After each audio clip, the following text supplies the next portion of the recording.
Hello dear. तो आज का वीडियो बहुत शानदार होने वाला है। जितने भी माय डियर सेकंड ईयर के स्टूडेंट हैं सबको वेलकम करता हूं। हमारे पास जो प्रश्न है कॉन्जेनिटल एबनॉर्मेलिटी, क्या चीज़? Congenital abnormality. Congenital abnormality. Congenital abnormality का मतलब है जन्मजात विकार, जन्मजात रोग। ठीक है।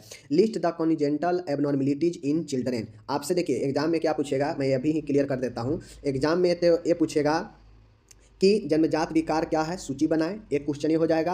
और दूसरा कहेगा कि किसी एक जन्मजात विकार पर जो है विस्तृत से चर्चा करें, लॉन्ग क्वेश्चन में 10 नंबर में। तो एक क्वेश्चन हो जाएगा कि जन्मजात बीमारियों की सूची बनाएं, लिस्ट बनाएं और किसी एक पर विस्तृत से चर्चा करें। यह आपके 10 नंबर के एग्जाम में पूछेगा। ओके, कभी कभी 15 भी हो जाता है। तो चलिए हम लोग इसको डिस्कस करते हैं। ठीक है। सबसे पहले आपको समझना है जन्मजात विकार होता क्या है, कॉन्जेनिटल एबनॉर्मेलिटीज होता क्या है। कॉन्जेनिटल जो एबनॉर्मेलिटीज है इसका मतलब क्या है, तो शिशु में जन्म के समय से ही उत्पन्न रहने वाली विकृतियां, यानी विकृतियां मतलब डिफॉर्मिटी मतलब गड़बड़, कुरचना, समझ गए ना। शिशु में जन्म के समय से ही उत्पन्न होने वाली समस्या या विकृतियां जन्मजात विकार कहलाते हैं। कोई बच्चा जन्म लेता है और जन्म के साथ ही जो है यह विकृतियां, यह विकार, यह समस्या मौजूद होता है, तो उसको हम लोग समझ लेते हैं कि यह जन्मजात विकार है, जन्मजात समस्या है, मीन्स यह जन्म से ही उपस्थित है। समझ गए। तो ये चीज़ें जो है आपके कॉन्जेनिटल एबनॉर्मेलिटीज होता है। चीज़ों को समझ गए, आगे चलिए। अब इसके आखिर जन्मजात रोग होने का, कॉन्जेनिटल एबनॉर्मेलिटी होने का क्या कॉज होता है, क्या कारण होता है? तो चलिए इस कारण को जो है हम लोग देख लेते हैं। सबसे पहला है अनुवांशिक या वंशानुगत। सबसे पहला इस जन्मजात रोग का होने का जो कारण हो सकता है वह अनुवांशिक और वंशानुगत यानी हेरिडेटरी रोग होता है, पहला। ठीक है। दूसरा है गर्भ में ऑक्सीजन का कमी होना या जन्म लेने के साथ ही ऑक्सीजन का कमी होना। विकिरण, रेडिएशन, अगर कोई फीमेल है और वह प्रेग्नेंट है, बहुत बार वह रेडिएशन एरिया में रहती है, तो यह भी कारण बनेगा कि उसके गर्भ में पल रहे बच्चा जो है कॉन्जेनिटल एबनॉर्मेलिटी से ग्रसित हो। ठीक है।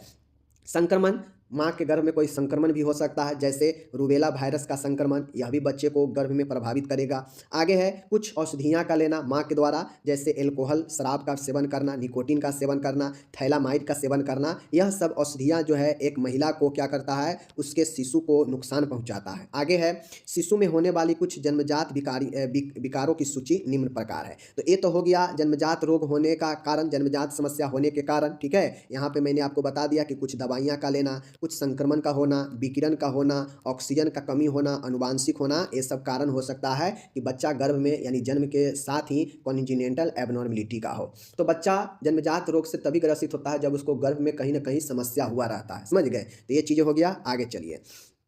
अब यहाँ पे जितने भी रोग मैंने आपको दिखाने जा रहा हूँ वह सब के सब जो है जन्मजात रोग है। सब के सब जो है आपको जन्म से ही मौजूद होता है। 15-20 पॉइंट मैं आपको बताऊंगा, 15-20 रोग बताऊंगा जो आपको अच्छे से क्या करना है, डिस्कस करना है। ठीक है। तो चलिए हम लोग जो है इसको देखते हैं। ओके। सबसे पहले देखिए क्या है आपका यहाँ पे। सबसे पहला रोग हम जो लिखे हैं स्पाइना बाइफीरा है। आपको अच्छा से पढ़ाएंगे, कंप्लीट यह क्वेश्चन अच्छा है। पहला है स्पाइना बाइफीरा। क्या चीज़ है? पहला है स्पाइना बाइफीरा। दूसरा है क्लेफ्ट लिप या इसी को बीदर रोस्ट भी कहते हैं। क्या कहते हैं? क्लिफ्ट लिप, जिसमें लिप यानी ओठ जो है कटा हुआ होता है, बीदर ओठ। ठीक है। खंड तालु, क्लेफ्ट पैलेट यानी जो तालु होता है और ओठ होता है यह भी कटा हुआ होता है, यह भी जन्मजात रोग ही होता है। हाइपोएस्पेडियासिस होता है, मीन्स जो आपका ये यूरिन है, ठीक है, ये वाला जो है पार्ट पेनिस का, इसके निचले सिरे पर क्या होता है, कहीं भी छिद्र हो सकता है बच्चे में और यह जन्मजात होता है। यह छिद्र बीच में यहाँ नहीं होगा, इसके नीचे कहीं भी हो सकता है। तो यह भी हाइपोएस्पेडियासिस जो है एक जन्मजात रोग ही होता है। ओके। आगे देखिए मुड़े हुए पैर या हाथ, इसी को क्लब फुट या हैंड कहते हैं। तो अगर कोई बच्चा जन्म के साथ ही अगर इस प्रकार से अगर जन्म लेता है तो उसको जो है मुड़े हुए हाथ या पैर होते हैं, क्लब फुट होगा यहाँ पे, या हैंड कहते हैं, जिसमें हाथ भी मुड़ा हुआ हो सकता है या तो फिर पैर भी मुड़ा हुआ हो सकता है, और यह एक जन्मजात रोग होता है। समझ गए। तो यह जो है गर्भ में कुछ संरचना के कारण होता है, पूर्ण विकास नहीं होने के कारण होता है। ओके। आगे है इम्परफोरेट एनस, अच्छिद्रित गुद्दा। अच्छिद्रित गुद्दा का मतलब है कि गुद्दा में मल द्वार पर छिद्र नहीं होता है, एकदम फ्लैट स्किन से ढका होता है और बच्चा जो है जन्म ले लेता है। तो कहीं ना कहीं यह पूर्ण विकास न होने के कारण ही होता है।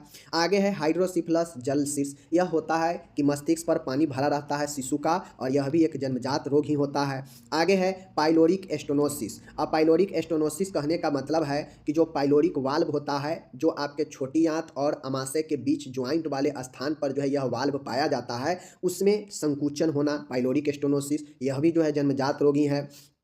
सेरेब्रल पाल्सी, समझ गए। सेरेब्रल पाल्सी मतलब पक्षाघात, ब्रेन में ऑक्सीजन ब्लड नहीं पहुंचने से यह पाल्सी हो जाता है, पक्षाघात लग जाता है। तो यह भी एक जन्मजात रोग ही हो सकता है, हाइपोक्सिया के कारण, ऑक्सीजन कम होने के कारण।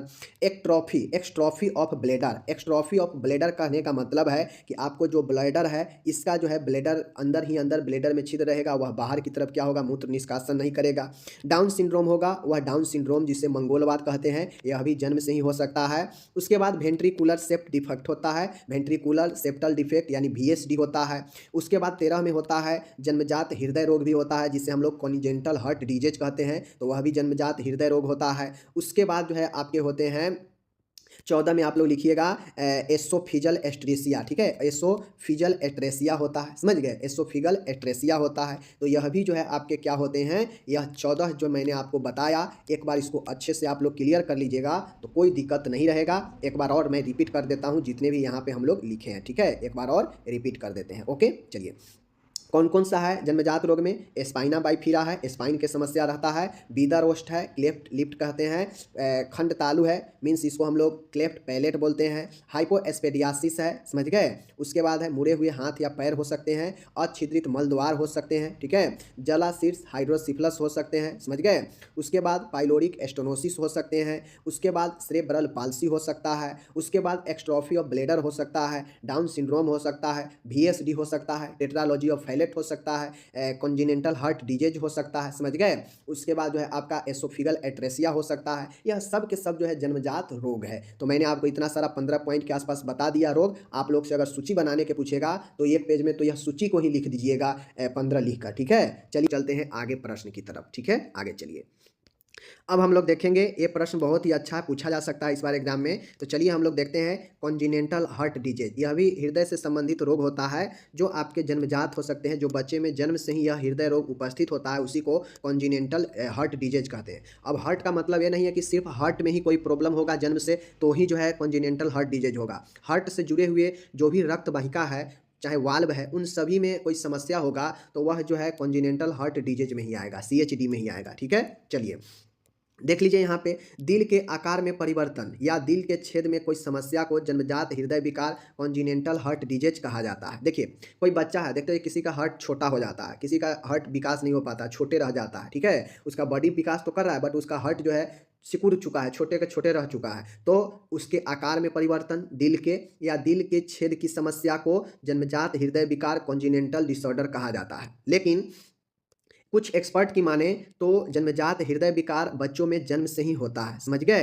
अब ऐसा नहीं है कि सिर्फ दिल में ही छेद है या दिल के साइज शेप में ही परिवर्तन है तो यह जो है कॉन्जिनेंटल हार्ट डिजीज होगा, समझ गए। इस बीमारी में बच्चों को होता है कि हृदय और इसके जो प्रमुख नलिका है, जैसे महाधमनी, समझ गए, सीरा, समझ गए, महासीरा या फिर सीरा, समझ गए, इन सभी में जो है आपके विकृतियां हो जाती है संरचना में। इसी को जो है हम लोग क्या कहते हैं, कॉन्जिनेंटल हार्ट डिजीज कहते हैं। सही उपचार ना होने के कारण भारत में हर साल लगभग 10% बच्चे इस विकार से अपनी जान गंवा देते हैं। चूँकि यह इतना जो है दिल के छेद होना, ये सब जो दिल वाला जो जन्मजात रोग होता है, यह व्यक्ति के पास उतना पैसे नहीं रहता है कि इलाज करवा पाए और उस कारण से बच्चा अपना जान गंवा देता है। तो यही जो है आपके जन्मजात हृदय रोग हो गया, समझ गए चीज़ों को। देखिए हृदय का आकार शेप या हृदय में छेद होना या हृदय के जो कपाट वाल्व होता है उसमें समस्या होना या फिर हृदय से जुड़ी हुई जो वाहिका है, जो रक्त के नली है, उनमें समस्या होना जो जन्म से ही उपस्थित हो, वही जो है जन्मजात हृदय रोग कहलाता है। जैसे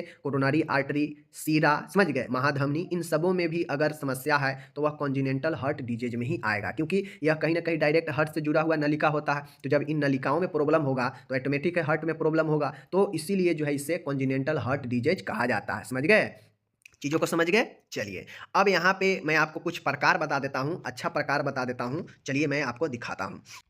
अब मैं आपको बता दूं यहाँ पे कि एक प्रकार से जो है देख लीजिए एसाइनोटिक और साइनोटिक हार्ट डिजीज, यह आपके कॉन्जिनेंटल हार्ट डिजीज का ही एक प्रकार है जिसमें एसाइनोटिक और साइनोटिक हार्ट डिजीज का लक्षण देखने को मिलता है। जैसे पहले देख लीजिए एसाइनोटिक हार्ट डिजीज क्या होता है, पहले इस चीज़ को देखिए। तो यहाँ पे देखिए एसाइनोटिक हार्ट डिजीज जन्मजात हृदय विकार है ना, यह कॉन्जेनिटल हार्ट डिजीज है ना, तो यह उसी का है। एसाइनोटिक हार्ट डिजीज जन्मजात हृदय विकार है जिसमें रक्त का समान प्रभाव प्रभावित होता है। हृदय भित्ति में छेद जो है एसाइनोटिक हार्ट डिजीज का एक उदाहरण है। जैसे एसाइनोटिक हार्ट डिजीज किसी को होता है ना, तो यह भी जन्मजात हृदय रोग का ही एक प्रकार है, ठीक है, एक विकार है। लेकिन इसमें होता यह है कि इसमें हृदय में एक छेद पाया जाता है। इस छेद के कारण जो रक्त का जो समान प्रवाह होना चाहिए वह प्रभावित हो जाता है, मीन्स बॉडी को सही से नहीं मिल पाता है ब्लड, क्योंकि इस छिद्र से इधर उधर भी निकल जाता है, समझ गए। तो जिस कारण से यह एसाइनोटिक हार्ट डिजीज कहलाता है, जिसमें इनफ ब्लड जो है सर्कुलेशन में जो है हमारा हार्ट जो है सही से नहीं काम कर पाता है, इनफ ब्लड जो है नहीं पंप कर पाता है। ओके, जबकि साइनोटिक हार्ट डिजीज जो होता है यह भी एक जन्मजात हृदय विकारों के समूह के अंदर से ही आता है। इनके कारण होता यह है कि रक्त में ऑक्सीजन की मात्रा कम रहती है, हो जाती है, वह साइनोसिस की स्थिति उत्पन्न हो जाती है, जिससे त्वचा व म्यूकस मेम्ब्रेन का रंग जो है नीला पड़ जाता है, ब्लू पड़ जाता है। चीज़ों को समझ गए। तो साइनोटिक हार्ट डिजीज जो होता है CHD, जिसे हम लोग कॉन्जिनेंटल हार्ट डिजीज समूह के भी कहते हैं, इसमें ऑक्सीजन का भारी कमी हो जाता है ब्लड में, और उस कारण से जो है व्यक्ति यानी बच्चा का जो है शरीर और म्यूकस त्वचा जो है नीला पड़ने लगता है। इसीलिए इसे साइनोटिक कहा जाता है, जो कि साइनोसिस से ही रिलेटेड है। और साइनोसिस के मतलब ही होता है कि ऑक्सीजन का कमना यानी बॉडी नाखून ये सब का नीला होना। ओके, समझ गए। चलिए आगे चलते हैं।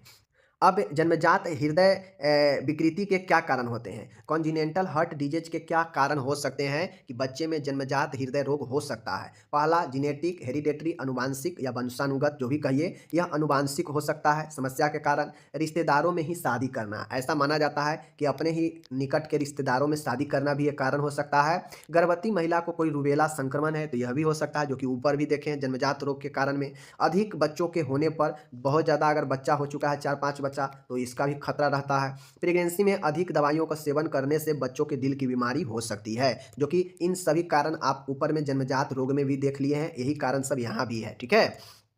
अब यहाँ तो मैंने आपको बता दिया कि जन्मजात हृदय विकृति के क्या कारण हो सकते हैं। अब आपको हो सकता है कि यह जन्मजात विकृति जो है आपको शिशु में भी देखने को मिले, क्योंकि बहुत सारे ऐसे कंडीशन होता है जहाँ पे हल्के फल्के समस्या होने से जो जन्म के समय यह लक्षण नहीं दिखते हैं, धीरे धीरे जब सियान लेता है, उम्र बढ़ता है, तो यह सिम्टम्स जो है दिखने लगता है हार्ट से संबंधित, समझ गए। तो अगर बड़े बच्चों या शिशु में जो होने वाला जो लक्षण है वह इस प्रकार से है। कैसे, देख लीजिए। शिशु मतलब 1 साल के बच्चों में अगर समस्याएं होता है तो क्या क्या लक्षण दिखेगा। स्तनपान में परेशानी होगा, दूध पीते समय पसीना आएगा बच्चे को, छाती में बार बार संक्रमण होगा, धड़कन तेज रहेगा बच्चा का, शरीर नीलापन रहेगा, बार बार तेज बुखार होने की शिकायत, सीने में अचानक तेज दर्द होना, ठीक है। तो ये सब जो चीज़ें हैं शिशु में हृदय विकृति के लक्षण में जो है, इन सारे जो है लक्षण आपको आ सकते हैं, कोई दिक्कत नहीं। स्तन, ये शिशु के बात कर रहे हैं, ठीक है, ये शिशु के बात कर रहे हैं। बाकी वो जन्मजात हृदय रोग होने का कारण तो ऊपर बता ही दिए, जो कि एक जन्मजात रोग का ही कारण से बहुत ज़्यादा मैच था, तो वो बता ही दिए। बाकी एक शिशु जो कि 0 से 1 वर्ष की उम्र के जो बच्चे होते हैं उसको शिशु कहते हैं, तो उस कंडीशन में शिशु में क्या क्या लक्षण होंगे, तो लक्षण बता दिए। बाकी एक कारण मैंने आपको ऊपर में बता दिया कि कारण क्या क्या होगा। तो शिशु के लक्षण जो कि 0 से 1 वर्ष के बच्चे में लक्षण होगा कि स्तनपान करने में परेशानी, दूध पीते समय पसीना आना, छाती में बार बार संक्रमण होना, धड़कन तेज होना, नीलेपन यानी साइनोसिस होना, बार बार तेज बुखार होने की शिकायत होना, सीने में अचानक तेज दर्द होना, ठीक है। चलिए, बड़े बच्चों में दिखने वाले लक्षण। अब हमने 0 से शिशु के बारे में तो बता दिया। अब हो सकता है मान गए शुरुआती 1-2 साल में बच्चे में बीमारी ना दिखे हार्ट का, हो सकता है वह धीरे धीरे जो है आपको दिखे लक्षण आगे चल के। तो बड़े बच्चों में जो लक्षण दिखेगा, क्या दिखेगा कि जल्दी थकान महसूस करेगा, ठीक है, धड़कन तेज रहेगा, चक्कर आना, समझ गए, खाने में परेशानी होना, दम फूलने लगना, चेस्ट भारी होना, हाई ब्लड प्रेशर की समस्या होना। तो यह सब बड़े बच्चों में समस्या देखा जा सकता है। जो मान गए अगर किसी को जन्मजात हृदय रोग है बट धीरे धीरे आगे चल के बहुत दिनों के बाद यह लक्षण जो है दिखाना शुरू कर रहा है, तो उस कंडीशन में तब तो एज बढ़ गया रहेगा आगे, तो हो सकता है बड़े बच्चों में तब जाके दिखाएगा लक्षण। तो उस दौरान जल्दी थकना, धड़कन तेज होना, चक्कर आना, खाने में परेशानी, हाई ब्लड प्रेशर होना, ये सब जो है, बेचैनी होना, ठीक है, छाती भारी लगना, हैवीनेस, तो ये सब जो है आपको लक्षण हो सकते हैं बड़े बच्चों में। ओके, रही बात एक कॉन्जिनेंटल हार्ट डिजीज वाले बच्चे में क्या क्या देखभाल जो है हमें करना चाहिए जन्मजात हृदय रोग वाले बच्चे में, चलिए देखभाल बताते हैं। अब यहाँ पे है नर्सिंग केयर, नर्सिंग देखभाल करना। ठीक है, नर्सिंग देखभाल करना है, बच्चे को अधिकतम आरामदेह व सुविधापूर्ण स्थिति में रखे। क्या करे, बच्चे को ज़्यादा से ज़्यादा कंफर्टेबल पोजीशन में और सुविधा युक्त स्थिति में रखे, जिसमें बच्चे को ज़्यादा से ज़्यादा सुविधा कंफर्टेबल लगे। ठीक है, चिकित्सक लक्षणों का निरीक्षण करे, क्लिनिकल सिम्टम्स का निरीक्षण करे और नर्सिंग निदान हेतु सुनिश्चित करे एवं नर्सिंग योजना का तैयार करे कि जैसे कैसे कैसे देखभाल करना है। ठीक है, तीसरा है असमान लक्षण जैसे हृदय असफलता के चिन्ह आदि दिखने पर तत्काल चिकित्सक को सूचित करें। अब जैसे ही असमान लक्षण दिखे, जैसे हार्ट फेल करने का कंडीशन हो, ऐसे लक्षण दिखे तो तत्काल डॉक्टर को जो है सूचित करें। श्वास कष्ट होने पर, चूंकि हार्ट में प्रॉब्लम है, ब्लड सर्कुलेशन सही से होगा ना, ऑक्सीजन मिलेगा नहीं, तो हो सकता है श्वसन कष्ट हो, तो इस दौरान बच्चे को अनुकूल व उपयुक्त स्थिति में लाता है, जिस स्थिति में जो है बेटर फील कर सके। देह नीलता साइनोसिस की स्थिति में ऑक्सीजन दे। अति जलीकरण होने पर मूत्रवर्धक दवाएं दे, यानी ज़्यादा बॉडी में तरल होने से मूत्रवर्धक दवाएं दे ताकि मूत्र के द्वारा अत्यधिक जो तरल है निकल जाए। ठीक है, सातवां है हृदय असफलता की स्थिति में चिकित्सीय परामर्श के अनुसार डिजिटलीकरण करें। ठीक है, अगर हार्ट फेलर हो रहा है तो इस दौरान डॉक्टर के अनुसार डिजिटलीकरण करें। ओके, उसके बाद है जल एवं विद्युत विश्लेषणों की संतुलन बनाए रखें, यानी इलेक्ट्रोलाइट बैलेंस को बनाए रखें। पोषण के निर्वाह हेतु बार बार कम मात्रा में आहार दे, जो है तरल दे। ठीक है, आगे है माता पिता को मानसिक संबल विश्वास प्रदान करे एवं उन्हें बच्चों की स्थिति व समस्या के बारे में समझाए, ताकि बच्चे के सबसे ज़्यादा फिक्र होता है किसी को तो वो गार्जियन के होता है। बच्चे को प्रेम व स्नेह प्रदान करे। माता की सहायता से बच्चे को सभी आरोग्यकारी जरूरतों को पूरा करे, जो भी जरूरत है बच्चा को पूरा करे माता के सहायता से। यदि संक्रमण हो तो उपयुक्त एंटीबायोटिक औषधि दे और संभावित जटिलताओं पर निगरानी रखना चाहिए। ओके, अगला है और लास्ट है परमार्थिक संस्थानों की सहायता कर गरीब बच्चों को ऑपरेशन करवाने में मदद करें। बहुत सारे ऐसे संस्था है, बहुत सारे ऐसे सेलिब्रिटी है जो हमेशा ट्रस्ट के द्वारा या अपने खुद के द्वारा जो है बच्चों को, ऐसे बच्चों को जिनको दिल में छिद्र है, जिनको जन्मजात हार्ट रोग है, वैसे बच्चों को जो है ऑपरेशन करवाने के लिए जिम्मा लेती है। तो क्योंकि गरीब इंसान जो है इसके लिए सामर्थ्य होता नहीं है, इतना पैसा रहता नहीं है, तो परामर्थिक जो संस्था है, जो ट्रस्ट है, उनके द्वारा जो गरीब बच्चों को ऑपरेशन करवाया जाता है उनकी मदद से करवाएं। यह मदद आप एज ए नर्स कर सकते हैं, उपलब्ध करा सकते हैं गार्जियन के लिए। ठीक है, कॉन्जिनेंटल डिसऑर्डर हम लोग पढ़ा चुके हैं आपको कि जन्मजात रोगों की सूची बनाएं, तो उसमें बहुत सारे जन्मजात रोगों की सूची मैं आपको दिया हूँ। तो एग्ज़ाम में लॉन्ग क्वेश्चन हो या शॉर्ट क्वेश्चन हो, आपके जन्मजात रोग से संबंधित कुछ क्वेश्चन आता ही आता है। ठीक है, तो यहाँ पे जो क्वेश्चन लेकर आए हैं कॉन्जिनेंटल पाइलोरिक स्टेनोसिस, जन्मजात पाइलोरिक संकुचन, यह वीडियो काफ़ी महत्वपूर्ण है, अच्छा क्वेश्चन है लॉन्ग क्वेश्चन के लिए। तो चलिए देखते हैं कॉन्जिनेंटल पाइलोरिक स्टेनोसिस। ठीक है, चलिए देखते हैं। सबसे पहले जानिए इसका डिफिनेशन, ये होता क्या है। देखिए, कॉन्जिनेंटल मतलब तो जन्मजात, पाइलोरिक होता है एक वाल्व होता है, द्वार होता है, स्टेनोसिस मतलब होता है संकुचन और एक जन्मजात रोग है। ठीक है ना, ये जो कॉन्जिनेंटल पाइलोरिक स्टेनोसिस है यह एक जन्मजात रोग है। ठीक है, जन्म से ही मौजूद रहता है, जिसमें होता यह है कि जो पेट और छोटी आंत यानी छोटी आंत के पहला हिस्सा जो ड्यूडेनम है, तो पेट और छोटी आंत के बीच का रास्ता जो होता है यानी जो पाइलोरस मसल्स है वह असमान रूप से थिक यानी मोटा हो जाता है। ठीक है होता क्या है समझ में आया कि अभी मैं आपको समझाऊंगा कि जो पेट होता है, पेट अमाशय, और अमाशय से ही जुड़ा रहता है अपन छोटी आंत, क्योंकि हम भोजन खाते हैं पेट में जाता है तो पेट से छोटी आंत में जाता है। छोटी आंत में जो ड्यूडेनम सबसे पहला भाग होता है जो पेट से कनेक्ट होता है, तो पेट से और इस ड्यूडेनम के बीच का जो कनेक्टिविटी होता है, इसी जंक्शन पर पाइलोरस मसल्स होता है जो दोनों को आपस में कनेक्ट करता है। तो ये जो पाइलोरस मसल्स है इसमें असमान रूप से थिकनेस हो जाती है, यानी यह मसल्स, यह रास्ता मोटा होकर जो रास्ता है इसके अंदर का जिसके थ्रू पेट का भोजन आंत में जाता है, यह रास्ता मसल्स मोटा हो जाने से रास्ता जो है संकीर्ण हो जाता है, नैरो हो जाता है, जिससे भोजन आगे की तरफ बहुत न की मात्रा में जा पाती है और ठोस पदार्थ तो बिल्कुल नहीं जा पाता है, जिससे जो भोजन होता है पेट में ही अपना सड़ते रहता है, पेट में ही जमा होते रहता है। ठीक है, तो ये पाइलोरिक स्टेनोसिस इसका नाम ही इसलिए दिया गया क्योंकि ये जो पाइलोरिक वाल्व है, मसल्स है, इसमें स्टेनोसिस यानी संकुचन हो जाता है। संकुचन क्यों हो जाता है? क्योंकि दोनों तरफ के दीवार जो मसल्स है, पाइलोरिक वाल्व है, वह दोनों तरफ के मसल्स जो है क्या हो जाते हैं, मोटा हो जाता है और मोटा होने से जो बीच का रास्ता होता है उसको कम कर देता है। ठीक है, यही है। फिगर के माध्यम से एक बार समझ लीजिए, ऊपर से आहार नली आ रहा है पेट में, ये पूरे पेट की हिस्सा है। ठीक है, ये पूरा स्टोमिक है, पूरा पेट है, बात समझ गए, पूरा खाली दिख रहा है, ये पेट है। हम आहार नाल के थ्रू भोजन आता है इस पेट में, इस पेट में टेम्पोररी रूप से भोजन जो है रहता है और फिर भोजन जो है छोटी आंत की तरफ जाता है। ठीक है ना, समझ गए। तो देखिए ये पेट का भाग है और इधर जो है पेट से अब जो आगे की तरफ भाग जा रहा है ये छोटी आंत में जा रहा है। ठीक है, तो जैसे यहाँ पे छोटी आंत है, छोटी आंत का पहला भाग ड्यूडेनम होता है, तो छोटी आंत है और इधर पेट है।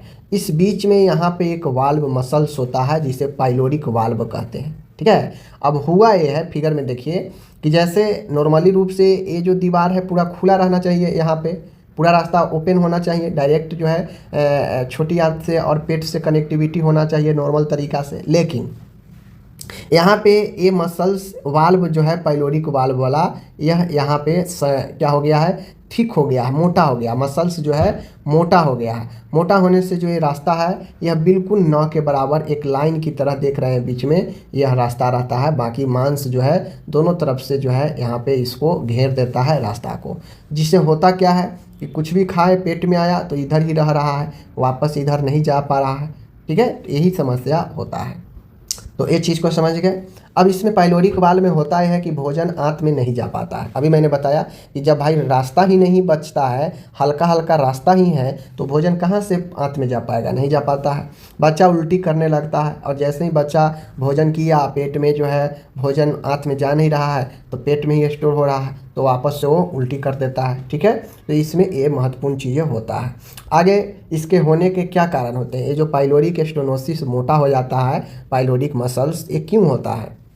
तो देखिए, चूँकि ये जन्मजात रोग है, जन्म से ही मौजूद रहता है, तो इस रोग का कोई एग्जैक्ट कारण स्पष्ट नहीं है। आज तक इस रोग का कोई अभी निश्चित कारण नहीं पता है कि हाँ फलाने कारण जो है ये होता है, लेकिन कुछ कारण माने जाते हैं। इसका एग्जैक्ट कारण तो नहीं पता है, लेकिन कुछ जो है सहायक, कुछ जो है कुछ कारण है जिसको बताया जाता है कि ये कारण मिलकर पाइलोरिक स्टेनोसिस को जो है जन्म दे सकता है। ओके, तो कुछ ऐसे कारण हैं, आपको एग्जाम में लिखना पड़ेगा कि इसका एग्जैक्ट कोई निश्चित कारण तो नहीं है, लेकिन कुछ सहायक कारण हो सकते हैं। जैसे पाइलोरिक मसल्स की हाइपरट्रॉफी, यानी पाइलोरिक मसल्स में पाइलोरिक मसल्स का बढ़ जाना, मोटा हो जाना, पहला कारण।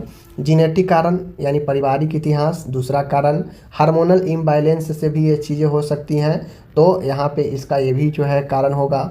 मेल बेबीज में ये ज़्यादा पाया जाता है, मतलब बच्चा अगर मेल है, जन्म ले रहा है, तो उसमें ज़्यादा पाया जाता है, देखा गया है। पहले जन्म में बच्चे फर्स्ट बॉर्न में अत्यधिक, बच्चा प्रथम टाइम जो फर्स्ट बेबी अगर किसी का होता है तो उसमें ज़्यादा संभावना बनता है। तो ये कुछ कारण है, कोई कारण जो है होता नहीं है। ठीक है ना, कोई ज़्यादा विशेष काम इसका जो है कारण है नहीं, एग्जैक्ट कारण इसका पता है नहीं, तो क्या ही लिखेंगे।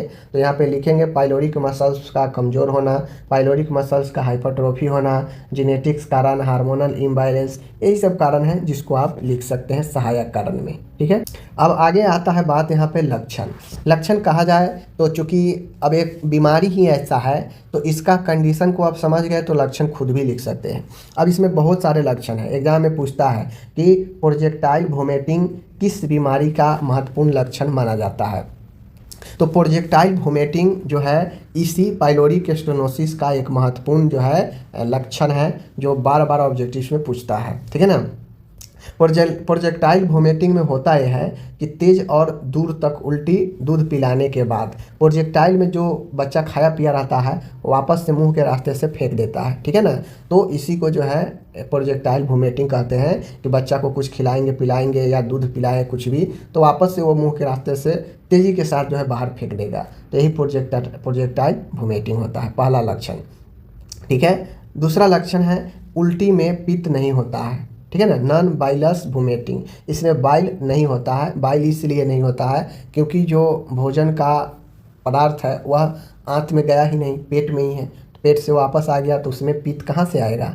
ठीक है ना, तो इन चीज़ों को समझना है आपको। ओके, आगे है यहाँ पे भूख बनी रहती है। भूख इसलिए बनी रहती है, ठीक है, हंग्री वोमिटर, यानी चूँकि इसमें होता यह है कि बच्चा कुछ भी खाया वापस से फेंक दिया, तो जो चूँकि पेट में अब रहा नहीं, हमें भोजन कब, जब भोजन किए पेट में गया, थोड़ा देर रहा, फिर वो छोटी आंत में गया, वहाँ पे पौष्टिक पदार्थ को ऑब्जर्व कर कर बड़ी आंत में भेजा जाता है। लेकिन यहाँ पे पेट में ही है और पेट से वापस आ जा रहा है, तो भूख तो बना ही रहेगा। तो ये भी एक लक्षण होता है। वजन नहीं बढ़ता है, वजन इसलिए नहीं बढ़ता है क्योंकि बच्चा कुछ भी खा पी रहा वापस से फेंक दे रहा है, बॉडी में उसको लग ही नहीं रहा है, तो वजन कहाँ से बढ़ेगा। ठीक है। डिहाइड्रेशन, पानी की कमी, और बच्चा इसमें उल्टी कर देता है, कुछ भी खाता पीता है, पेट फूला हुआ महसूस होता है, उल्टी कर देता है। तो इसमें जैसे ही बहुत बार उल्टी होता है तो इलेक्ट्रोलाइट की कमी होती है, डिहाइड्रेशन की कमी होती है, पानी की कमी होती है, कब्ज बना रहता है। ठीक है। और इसमें ओलिव शेप्ड मास, यानी इसमें जो मांस होता है ओलिव शेप में होता है, पेट के ऊपरी दाहिने भाग में छोटी गांठ महसूस होती है। ठीक है ना। अब चूँकि राइट साइड में ही तो हमारा जो है क्या है, अमाशय है, तो राइट साइड में, पेट के राइट साइड में जो है छोटी गांठ महसूस होती है ऊपर छोर पर। ठीक है। तो ये ओलिव शेप, उसमें मांस भी रहता है। बात समझ गए। बाकी लक्षण में वजन कमना ये सब तो बता ही दिए, कमज़ोर होना, इलेक्ट्रोलाइट की कमी होना, ये सब देखने को लक्षण में मिलता है। बात समझ गए। अब जब इलेक्ट्रोलाइट की कमी होगी तो त्वचा में भी इफेक्ट पड़ता है, त्वचा झुर्रीदार हो जाता है। बात समझ गए। तो ये सारा चीज़ मैंने आपको बता दिया। किसी भी बीमारी के बारे में आप लिखें, कंडीशन के बारे में पहले उसको डिफाइन कर दें, डिफाइन करने के बाद उसका कारण बता दें, दूसरा पॉइंट उसका कारण बता दें। ठीक है। कारण बताने के बाद तीसरा पॉइंट में उसका लक्षण भी बताइए दीजिए आप। ठीक है। चौथा पॉइंट उसको बताइए आप लोग निदान, डायग्नोसिस। ठीक है, निदान बताइए। पाँचवा पॉइंट उसका चाहे तो आप जटिलता बता सकते हैं। ठीक है। छठा पॉइंट में हम उसका उपचार करते हैं, और उपचार में मेडिकल हो तो दवाई वगैरह, और सर्जिकल हो अगर संभव हो तो सर्जरी का नाम लिखेंगे। ठीक है। और आखिरी पॉइंट होता है नर्सिंग देखभाल, किसी भी बीमारी में तो नर्सिंग देखभाल लिखेंगे ही लिखेंगे। ओके। अब यहाँ पे है पैथोफिजियोलॉजी। पैथोफिजियोलॉजी कहने का मतलब होता है कि यह कैसे कैसे होता है। ठीक है ना। तो देखिए, पाइलोरिक स्टेनोसिस होता है, पाइलोरिक मसल्स मोटा हो जाता है। ठीक है। पाइलोरिक मसल्स मोटा हो जाता है। अब जब मसल्स मोटा हो जाता है तो जो अमाशय है, अमाशय का आउटलेट है, यानी जो दरवाज़ा है वो बंद हो जाता है। अब जब स्टोमक का दरवाज़ा बंद हो जाएगा तो उसका जो भोजन है वह वापस से क्या होगा, छोटी आंत में नहीं जा पाएगा। ठीक है। भोजन ड्यूडेनम में नहीं जा पाता है, पेट में दबाव बढ़ता रहता है, क्योंकि जितना बच्चा खाएगा उसका पेट में ही जमा रहेगा तो दबाव बढ़ते ही जाएगा। तेज उल्टी होती है इसमें। ठीक है। पानी और इलेक्ट्रोलाइट की कमी होती है। तो ये इसके पैथोफिजियोलॉजी है, आप समझ सकते हैं। पहले मसल्स का मोटा होना, फिर मसल्स मोटा होता है तो जो दोनों के बीच में आउटलेट है स्टोमक का या और जो है छोटी आंत का, वो आउटलेट बंद रहता है, भोजन छोटी आंत में नहीं जा पाता है, पेट में दबाव बढ़ते रहता है, उल्टी तेज हो जाती है इसमें, और पानी और इलेक्ट्रोलाइट की कमी हो जाती है। अब कोई कहेंगे कि पानी और इलेक्ट्रोलाइट की कमी क्यों हो जाती है, तो भाई उल्टी इसमें बार बार होता है, कुछ भी खाता पीता है उल्टी कर देता है, तो इलेक्ट्रोलाइट की कमी तो होगी ही होगी। ठीक है ना। अब यहाँ पे पैथोफिजियोलॉजी समझ गए, तो अब हम यहाँ पे कुछ जांच देख लेते हैं, इन्वेस्टिगेशन देख लेते हैं। इन्वेस्टिगेशन निदान जो जांच होता है उसमें चूँकि अब यहाँ पे मसल्स बढ़ा हुआ है, पाइलोरिक वाल्व का वह अंदरूनी प्रॉब्लम है, तो इसमें अल्ट्रासाउंड कराते हैं हम। ठीक है ना। पेट आंत में ज़्यादातर हिस्से में हम अल्ट्रासाउंड ही करा कर चेक करते हैं। तो अल्ट्रासाउंड, ठीक है, सबसे अच्छा और जो है कन्फर्म टेस्ट जो है अल्ट्रासाउंड को ही माना जाता है। ओके। बेरियम मिल एक्सरे, ठीक है, स्ट्रिंग साइन या सोल्जर साइन। हम यहाँ पे क्या करते हैं कि बेरियम एक केमिकल आता है वो हम देते हैं, और फिर जो है हम उसका एक्सरे करते हैं तो क्लीन एंड साफ दिखता है। ठीक है। और ब्लड टेस्ट अगर चाहें तो करवा सकते हैं, हाइपोक्लोरेमिक मेटाबॉलिक एल्कोलोसिस टेस्ट जो है अगर होगा तो करवा सकते हैं। ये हो गया।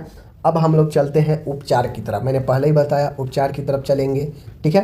तो उपचार में हम सोचते हैं दो तरीके से, एक तो मेडिकल प्रबंध और एक सर्जिकल प्रबंध। तो अगर बीमारी में सर्जरी पॉसिबल है, सर्जरी वाला बीमारी है कि सर्जरी हो सकता है, तो हम उसमें सर्जरी का नाम भी लिखेंगे। और अगर सर्जरी पॉसिबल नहीं है, बहुत सारी बीमारी में सर्जरी नीड नहीं होता है, पॉसिबल नहीं होता है, तो वहाँ पे सिर्फ मेडिकल ट्रीटमेंट ही चलता है। ठीक है। अब चूँकि यहाँ पे पेट के अंदरूनी समस्या है, तो जो चीज़ें हैं उसमें आपको उपचार में मेडिकल मैनेजमेंट भी होगा और सर्जिकल मैनेजमेंट भी होगा। ओके, तो मेडिकल मैनेजमेंट में क्या होगा देख लीजिए। मेडिकल मैनेजमेंट में आईवी फ्लूइड देना, बात समझ गए क्या चीज़। मेडिकल मैनेजमेंट में हम करते हैं आईवी फ्लूइड देते हैं, इसलिए ताकि बच्चा बार बार उल्टी कर रहा है तो कम से कम उसके बॉडी में पानी की कमी ना हो, इलेक्ट्रोलाइट की कमी ना हो, इसके लिए आईवी फ्लूइड देते रहते हैं। देन उसके बाद इलेक्ट्रोलाइट इम्बैलेंस सुधारते हैं। अगर पोटेशियम, मैग्नीशियम, सोडियम इन सब में अगर कमी आया है, इम्बैलेंस है, तो उसको सुधारने का प्रयास करते हैं। बच्चों को एनपीओ मुंह से कुछ नहीं देते हैं, नील पर ओरल हम इसको जो है रखते हैं, ठीक है। लेकिन ये जो मेडिकल ट्रीटमेंट होता है यह जो है आपका टेम्पोररी होता है, या कोई जो है क्यूरेबल और अस्थाई विधि नहीं है, क्योंकि इसमें जो आईवी फ्लूइड देते हैं यह आईवी फ्लूइड क्या करता है, सिर्फ बॉडी में पानी की कमी को पूर्ति करता है, ठीक है। इलेक्ट्रोलाइट जांच करवाते हैं ताकि इलेक्ट्रोलाइट को सही कर सके, ठीक है ना। बाकी इसमें कोई महत्वपूर्ण चीज़ें नहीं है, तो इसीलिए इसे टेम्पोररी मेथड कहा जाता है। कोई इसका फिक्स उपचार यहाँ पे मेडिकल में नहीं है। रही बात सर्जरी की, तो इसमें सर्जिकल मैनेजमेंट में ज़रूर है कि सर्जिकल मैनेजमेंट में एकदम जो है डिफिनिट ट्रीटमेंट है, सही ट्रीटमेंट है, और उस सर्जरी का नाम है रेमस्टेड पाइलोरोमायोटॉमी, ठीक है ना। रेमस्टेड देख लीजिए, रेमस्टेड पाइलोरोमायोटॉमी, रामस्टेड पाइलोरोमायोटॉमी, ठीक है। तो ये सर्जरी का नाम है, याद रखिए, पूछेगा एग्जाम में कि आपको पाइलोरिक स्टेनोसिस हुआ है तो आपको कौन सा सर्जरी करवाना चाहिए, ऐसे पूछ सकता है। तो रामस्टेड पाइलोरोमायोटॉमी, ओके। इसमें होता यह है कि जो पाइलोरिक मसल्स जो वृद्धि हो गया है, थिक हो गया, मोटा हो गया, उसको काट कर खोल दिया जाता है रास्ता को। यह सबसे इफ़ेक्टिव इलाज होता है कि जो प्रभावित एरिया होता है उसको सर्जरी करके निकाल दिया जाता है, बस समझ गए। और इसी का नाम रेमस्टेड पाइलोरोमायोटॉमी होता है, ओके। तो ये मेडिकल और सर्जिकल वाला जो है यह काफ़ी इफ़ेक्टिव होता है, और इसी के आधार पर मरीज या बच्चा जो है ठीक हो पाता है। अब मैंने आपको पहले ही बता दिया था कि यहाँ पे अब जब मैनेजमेंट ट्रीटमेंट का ख़त्म हो जाए तो हम शुरू करते हैं नर्सिंग मैनेजमेंट। नर्सिंग मैनेजमेंट अलग अलग प्रकार से होता है। चूँकि यहाँ पे सर्जरी पॉसिबल है तो हम सर्जरी को ध्यान में रखकर नर्सिंग केयर करेंगे, ठीक है। क्योंकि ट्रीटमेंट के बाद केयर करेंगे तो टेम्प्रोरी मेथड नहीं, हम जो है आप स्टेबल वाला जो मेथड है उसको लेकर चलेंगे। तो स्टेबल मेथड कौन है, यहाँ पे सर्जरी है, तो सर्जरी के हिसाब से हम जो है नर्सिंग मैनेजमेंट लिखेंगे। तो नर्सिंग मैनेजमेंट अगर सर्जरी के हिसाब से लिखते हैं तो 3 तरीक़ा से लिखाता है। एक तो पेरी ऑपरेटिव, जो सर्जरी से पहले होता है, तैयार वगैरह करना मरीज को। दूसरा होता है पेरी ऑपरेटिव, जो सर्जरी के दौरान सर्जरी रूम में चल रहा होता है। और एक होता है पोस्ट ऑपरेटिव, जो सर्जरी के बाद की देखभाल होती है। तो बेसिकली हम यहाँ पे 2 ही बताएंगे, एक पेरी और एक पोस्ट, ठीक है। पेरी ऑपरेटिव मान गए तो बच्चों को सर्जरी होना रहेगा तो उसको एनपीओ रखेंगे, कम से कम 8 घंटा पहले एनपीओ रखते हैं, मुंह से कुछ नहीं देते हैं। आईवी फ्लूइड लगातार देते रहते हैं। इलेक्ट्रोलाइट बैलेंस हम उसे मेंटेन करके रखते हैं क्योंकि सर्जरी होना है। नासोगैस्ट्रिक ट्यूब से स्टोमक खाली करना, जो एनजी ट्यूब होता है, ठीक है ना, जो एनजी ट्यूब होता है उस एनजी ट्यूब से लगातार जो पेट में भर रहे पदार्थ है उसको खाली करना। माता पिता को ठीक है ना, माता पिता को रिजरेंस देना, ठीक है ना, माता पिता को रिजरेंस देना। तो यहाँ पे माता पिता को जो है सब चीज़ इसके बारे में अच्छे से बताना, ताकि ये पेरी ऑपरेटिव होता है और यहाँ पे कंसर्ट लेना पड़ता है। प्री ऑपरेटिव में कंसर्न भी लेना पड़ता है कि हाँ बच्चे को ये प्रोसीजर होने जा रहा है, कुछ कॉम्प्लिकेशन हो सकता है, बात समझ। अब यहाँ पे देख लीजिए पोस्ट ऑपरेटिव केयर है। तो पोस्ट ऑपरेटिव केयर कहने का मतलब है कि सर्जरी के बाद, तो सर्जरी के बाद क्या क्या करते हैं। सबसे पहले वाइटल निगरानी करते हैं, फीडिंग धीरे धीरे शुरू करते हैं, पोषण देना, वोमिटिंग पर नज़र रखते हैं क्योंकि पोस्ट ऑपरेटिव है और वोमिटिंग पर नज़र नहीं रखेंगे, जोर लगाएगा बच्चा तो टक्का जो सर्जरी हुआ है टूट सकता है, इसलिए उस पर ध्यान रखेंगे। इन्फेक्शन से बचाने का काम करते हैं पोस्ट ऑपरेटिव में, ठीक है। इनटेक और आउटपुट चार्ट जो है बनाते हैं कि कितना दिन भर में बच्चा जो है लिया है और कितना जो है त्यागा है, बात समझ गए। तो इस प्रकार से यह जो है आपका पोस्ट ऑपरेटिव हुआ। पोस्ट ऑपरेटिव में सारे चीज़ होता है, दर्द का भी मैनेजमेंट करते हैं, ठीक है ना, घाव का ड्रेसिंग का भी ख्याल रखते हैं, ओके। सारे चीज़ लिखते हैं। यहाँ पे शॉर्ट में आपको समझाने के लिए लिख दिया हूँ, तो बाकी आप अपने विवेक से और भी सारे पॉइंट को ऐड कर सकते हैं। रही बात इसके जटिलता का, तो हर एक बीमारी का जटिलता है, हर एक बीमारी को जो है कॉम्प्लिकेशन है, तो इस बीमारी का भी जटिलता है। जटिलता मतलब होता है कि इससे संबंधित और भी समस्याएं हो सकती हैं, ठीक है ना।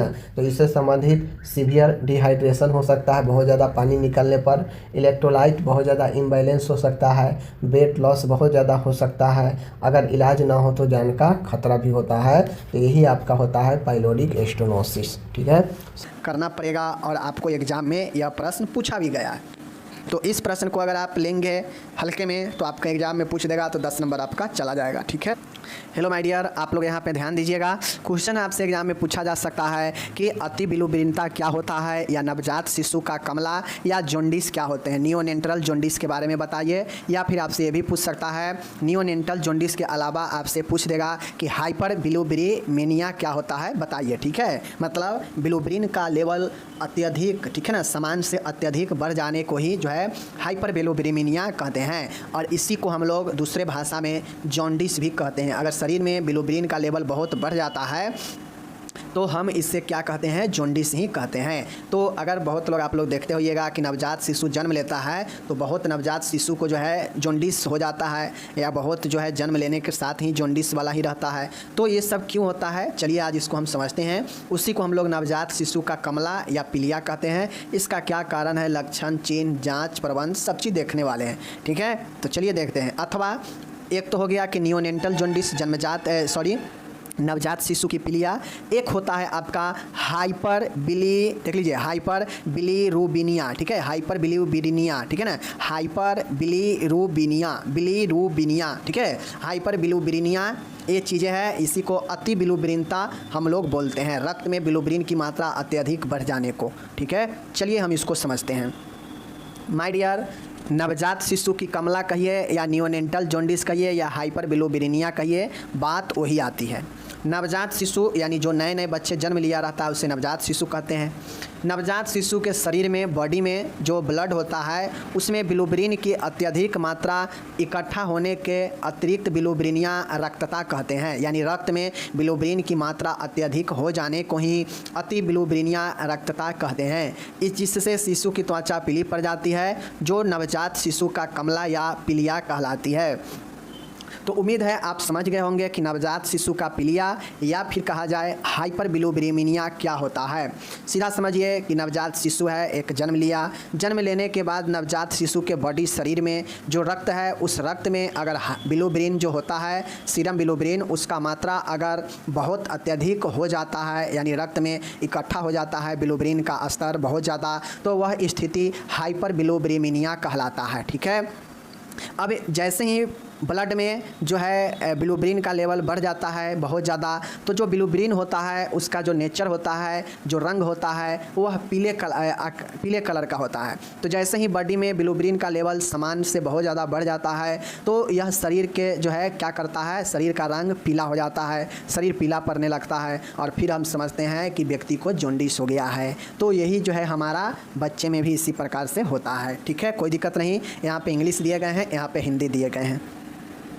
अब इसके क्या क्या कारण हो सकते हैं, तो माय डियर, एक बिलुबिरीन होने का, बिलुबिरीन बढ़ने का या जॉन्डिस होने का एक बच्चे में जो अभी जन्म लिया है उसमें होने का अनेकों कारण हो सकते हैं। जैसे लाल रक्त कोशिकाओं का जल्दी व अधिक नष्ट होना। मान गए आपके आरबीसी किसी बच्चा में जल्दी बनता है और जल्दी नष्ट होता है, जिसे हम लोग क्या कहते हैं, थैलेसीमिया कहते हैं, ठीक है। थैलेसीमिया भी हम लोग जो है इसे कहते हैं, ठीक है ना। तो यह कंडीशन होगा तो बिलुबिरीन का लेवल अधिक बढ़ेगा। यकृत कार्यों की अपरिपक्वता, जिससे बिलुबिरीन पर्याप्त मात्रा में रक्त से बाहर नहीं निकल पाता है। अब जितने भी हमारे शरीर में बिलुबिरीन का लेवल हो गया, यह सब जो है हमारे जॉन्डिस में गड़बड़ी के कारण ही होता है। अगर मान गए किसी बच्चा में लीवर अमेच्योर होगा, अपरिपक्व होगा, तो उसमें बिलुबिरीन की मात्रा रक्त में जो है बहुत ज़्यादा बढ़ जाएगा, रक्त से नहीं निकल पाएगा। चूँकि रक्त से बिलुबिरीन को बाहर निकालने का काम हमारा या बिलुबिरीन के लेवल नॉर्मल रखने का काम यकृत ही करता है। अगर यकृत ही नहीं सही रहेगा लीवर, तो कहाँ से जो है बिलुबिरीन का लेवल सही हो पाएगा, ठीक है ना। नेक्स्ट है माय डियर रक्त समूहों की असंगता से एरिथ्रोसाइट का क्षय होना। ठीक है, अगर मान गया किसी दूसरे व्यक्ति का ब्लड का दूसरे व्यक्ति में हम चढ़ाते हैं और वहाँ पे ब्लड ग्रुप मैच नहीं करता है तो एरिथ्रोसाइट का बहुत ज़्यादा आरबीसी का क्षय होता है, जिसके कारण शरीर में ब्लड कमता है, लाल रक्त कोशिका कमता है और जो बिलिरुबिन का लेवल है वह बढ़ता है। ठीक है, चलिए ये हो गया। पॉलीसाइथेमिया भी इसका एक कारण हो सकता है। उसके बाद है rapid and excessive destruction of red blood cell, मतलब यह जो है क्या होता है, हमारा रेड ब्लड सेल का बहुत ज़्यादा क्षय होता है, अत्यधिक जल्दी जल्दी बनता है और क्षय भी जल्दी जल्दी होता है। तो कुछ ज़्यादा इसका इम्पोर्टेंट कारण भी नहीं है, कारण में यही है कि आरबीसी जल्दी जल्दी बनेगा और जल्दी जल्दी नष्ट होगा, लीवर सही से काम नहीं कर पाना भी कारण होता है, और रक्त समूहों में असंगतता से एरिथ्रोसाइट आरबीसी का क्षय बढ़ जाता है। पॉलीसाइथेमिया भी इसका कारण हो सकते हैं। ठीक है, अब हम लोग कारण देख लिए, तो लक्षण क्या होते हैं, इसका लक्षण देख लीजिए माय डियर। लक्षण में अगर किसी को किसी बच्चा में मान गए जॉन्डिस होता है, नवजात शिशु का अगर जॉन्डिस होता है तो उसमें फैट आ जाएगा, फैटिगी आ जाएगा, मतलब थकावट आने लगेगा, वोमिटिंग हो सकता है समय समय पर, मूत्र जो है डार्क यूरिन कलर का हो जाएगा, मल काला होने लगेगा, डार्क स्टूल आने लगेगा। तो यह सब जो है कुछ इंपॉर्टेंट लक्षण है, और जो है लक्षण आप लिख सकते हैं, क्या क्या लिख सकते हैं, तो शरीर पीला पड़ना, ठीक है ना, शरीर का पीला होना, शरीर पीला होना यह भी लिख सकते हैं। ठीक है, ये हो गया। नाखून जो है क्या होना, पीला होना। ठीक है, नाखून का गुलाबी रंग ना होना, यह भी जो है नाखून का गुलाबी जो है कलर ना होना, यह भी जो है बिलिरुबिनिया बढ़ने का कारण हो सकता है। ठीक है ना, शरीर में रक्त की कमी होना, यह भी जो है लक्षण हो सकते हैं। तो ये सब जो है आपके बहुत सारे लक्षण हैं जिसको आप लिखेंगे। मूत्र का रंग जो है पीला डार्क होना, मल का कलर जो है डार्क होना, काला होना, वोमिटिंग होना जल्दी जल्दी, थकावट आना, यह सब बहुत लक्षण होते हैं जॉन्डिस वाले पेशेंट में, जिसको आपको लिखना है। इसका निदान में देख लीजिए क्या क्या सा जो है इसका टेस्ट होगा। तो सबसे महत्वपूर्ण होता है ब्लड का टेस्ट किया जाता है, ब्लड का इन्वेस्टिगेशन किया जाता है। ब्लड के टेस्ट में जो सीरम का बिलिरुबिन लेवल होता है, जो ठीक है ना, बिलिरुबिन, जो बिलिरुबिन लेवल होता है, यह जो है क्या होता है, बढ़ने से ब्लड के टेस्ट में सीरम बिलिरुबिन का टेस्ट किया जाता है। ठीक है ना, ब्लड ग्रुप और आरएच फैक्टर में मिलाया जाता है, माँ और बच्चे दोनों का। ठीक है, चूँकि हम लोग नवजात शिशु का देख रहे हैं तो हम यह भी देखेंगे कि कहीं ब्लड ग्रुप में असंगत के कारण तो नहीं है, तो ब्लड ग्रुप और आरएच फैक्टर माँ और शिशु दोनों का मिलान होगा। हीमोग्लोबिन कितना लेवल है, ब्लड कमने से भी शरीर पीला होने लगता है, ब्लड कमेगा तो बिलिरुबिन का लेवल हाई हो जाता है। ठीक है, तो ब्लड ग्रुप में हीमोग्लोबिन स्तर देखेंगे, ब्लड कल्चर का टेस्ट देखेंगे, लीवर फंक्शन, लीवर कैसा काम कर रहा है इसका टेस्ट करवाते हैं। ये सब के सब ब्लड से ही टेस्ट होता है। ठीक है, कुंभ टेस्ट होता है, यहाँ पे देख लीजिए, यह सब जो है जॉन्डिस के लिए ही होता है। ठीक है, तो ये सब जो है टेस्ट ब्लड के लिए करवाया जाता है और फाइंड किया जाता है कि हाँ जिसमें जॉन्डिस है या नहीं है। अब इसके उपचार क्या क्या होंगे माय डियर। किसी पेशेंट को अगर मान गए जॉन्डिस हुआ है तो उसका सबसे महत्वपूर्ण होता है फोटोथेरेपी, खासकर उसके लिए यह प्रभावी होता है जो नवजात शिशु होता है, जो नए बच्चा जन्म लिया है और उसको अगर जॉन्डिस हो जाता है तो उसको फोटोथेरेपी, और ये फोटोथेरेपी मैं आपको पढ़ा चुका हूँ कि फोटोथेरेपी क्या होता है। तो फोटोथेरेपी पहला उपचार ये हो सकता है।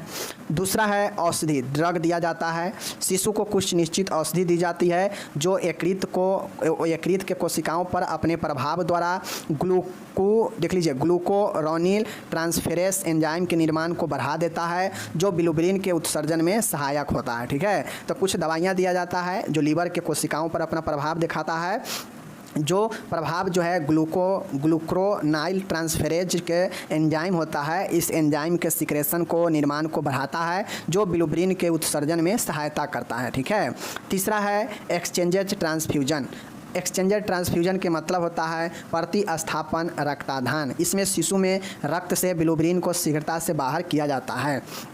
इसमें होता यह है, एक्सचेंज ट्रांसफ्यूजन में ये होता है कि ब्लड से जो बिलिरुबिन का लेवल बढ़ा होता है उसको हटा दिया जाता है। ठीक है, कैसे हटा दिया जाता है, ट्रांसफ्यूजन के जरिए। ठीक है, यह जो होता है पूर्णकालिक शिशुओं में जब अति बिलोब्रिनता 20 mg प्रति DL तथा अमिच्योर मतलब अपरिपक्व शिशुओं में बिलोब्रिन का स्तर 10 से 15 mg DL हो तब यह प्रयोग किया जाता है। मतलब एक्सचेंज वाला, ठीक है ना, मतलब ब्लड से बिलोब्रिन को हटाया जाता है कब? जब एक मेच्योर बेबी में 20 mg प्रति DL बिलोब्रिन का लेवल होता है, तब अगर इससे अधिक अगर बिलोब्रिन का लेवल है, जांचने के बाद पता चले कि अगर एक अच्छे समान बच्चे में इतना से अगर अधिक हो तो जो है हम उसे यह करते हैं। और अगर इमेच्योर मतलब अपरिपक्व बच्चे में अगर यह लेवल इतना से अगर ज़्यादा होता है तब जाके हम जो है यह एक्सचेंज वाला ट्रांसफ्यूज़न करते हैं। बाकी आपको यहाँ पे एक चीज़ और समझना पड़ेगा। क्या समझना पड़ेगा? अगर आप नियोनेटल जॉन्डिस के बारे में लिखते हैं या हाइपर बिलोब्रेनिया के बारे में लिखते हैं तो आपको ये वाले चीज़ को डिफिनीशन में इंक्लूड करना पड़ेगा। लेवल आपको बताना पड़ेगा कि कब जो है, तो आपको लिखना पड़ेगा कि परिपक्व बच्चे में इतना mg DL तथा अपरिपक्व शिशुओं में इतना स्तर होने पर जो है हम लोग हाइपर बिलोब्रेनिया कहते हैं। ठीक है, तो इस वाले परिपक्व को और अपरिपक्व वाले का जो बिलोब्रिन स्तर है इसको डिफिनीशन में आप लोग ऊपर इंक्लूड कर दीजिएगा, जिससे पता चल जाएगा, जो भी क्वेश्चन चेकने वाले होंगे कॉपी को, उनको पता चल जाएगा कि बच्चा को फैक्ट भी याद है कि कितना लेवल के बाद बच्चे में हाइपर बिलोब्रेनिया हो जाएगा। ठीक है, तो ये चीज़ें याद रखिएगा। समझ गए चीज़ों को? चलिए, अब इसका तो हम लोग उपचार देख लिए, फोटोथेरेपी देखे हैं, ड्रग देखे हैं, एक्सचेंज ट्रांसफ्यूजन देखे हैं। ठीक है, अब यहाँ पे नर्सिंग प्रबंध बताना है। तो माय डियर, नर्सिंग प्रबंध जो है आप लोग यहाँ पे देख लीजिए। नर्सिंग प्रबंध में पीलिया की जांच के लिए शिशु के त्वचा के रंग को निरंतर जो है आकलन करते रहे। पीला रंग घट रहा है या बढ़ रहा है, इसको देखते रहे निरंतर। शिशु में मूत्र का, मल का रंग, मात्रा और प्रकृति को भी जाँचना चाहिए, क्योंकि यह सबसे पता लगता है जॉन्डिस के बारे में। तीसरा है, शिशु के वाइटल साइनों को निरंतर चेक करते रहेंगे। शिशु के संपूर्ण शारीरिक मानसिक अवस्था का आकलन करेंगे, जैसे ऑक्सीजन की न्यूनता, अति ताप होना, न्यून ताप होना, हाइपोग्लाइसेमिया मतलब ग्लूकोज का लेवल कम जाना अथवा संक्रमण, सभी कंडीशन का जो है पता करते रहेंगे। पाँचवा में है, प्रकाश चिकित्सा हेतु शिशु के शरीर को नग्न करेंगे, नीचे नीले प्रकाश और वो उजले प्रकाश में रखते हैं, और जब तक जो है रखते हैं, जब तक यह अवस्था चलते रहता है प्रकाश थेरेपी, तब तक उसके शरीर को उलट पलट कर चारों साइड से यह थेरेपी लगवाते हैं। ठीक है, प्रकाशीय थेरेपी के दौरान शिशु के आँखों को रक्षा करते हैं, आई पैड से आँखों को ढक देते हैं, जिससे रेटिना की क्षति जो है रुक पाती है। ठीक है, मल में बिलोब्रिन के निष्कासन हेतु, ठीक है ना, मल में ठीक है ना, मल में बिलोब्रिन जो है निष्कासन के रूप में निकले, इससे जो है आरंभिक पोषण दे, ऐसा पोषण दे जिससे हम कोशिश करें कि मल के साथ में बिलोब्रिन भी निकल जाए। प्रकाशीय चिकित्सा की अवधि का चार्ट तैयार करें कि कितने दिन पर और कितने देर के लिए प्रकाशीय थेरेपी दिया जा रहा है। ओके, ब्लड ट्रांसफ्यूजन रक्ताधान प्रतिक्रिया के दौरान संक्रमण की रोकथाम हेतु सख्त एसेप्टिक तकनीक को बनाए रखें। हम लोग देखे हैं कि ब्लड जो है ट्रांसफ्यूजन एक्सचेंज किया जाएगा, उसमें से बिलोब्रिन को हटाया जाएगा, तो इस दौरान संक्रमण का खतरा अधिक होता है, तो इसके लिए बिल्कुल एसेप्टिक तकनीक का ध्यान रखेंगे। रक्तादान से पूर्व एवं पश्चात सभी वाइटल साइनों को चेक करेंगे, अगर कोई भी गड़बड़ी होगा तो ब्लड जो है नहीं एक्सचेंज करवाएंगे। शिशु का तापमान निरंतर बगल से जांचना चाहिए। ठीक है, शिशु को पोषण देने के लिए नीले प्रकाश से निकालें। अगर शिशु को कोई तरल देना हो या कोई पोषण देना हो तो फोटोथेरेपी के दौरान बाहर निकाल कर ही देंगे। ठीक है, शिशु के परिजनों को शिशु से मिलाते समय प्रकाश चिकित्सा से निकालकर आंखों से कवच हटा ले और तब मिलवाना चाहिए। नेक्स्ट है, परिजनों को पीलिया की रोकथाम के लिए स्तनपान को बढ़ावा देने के लिए शिक्षित करना चाहिए।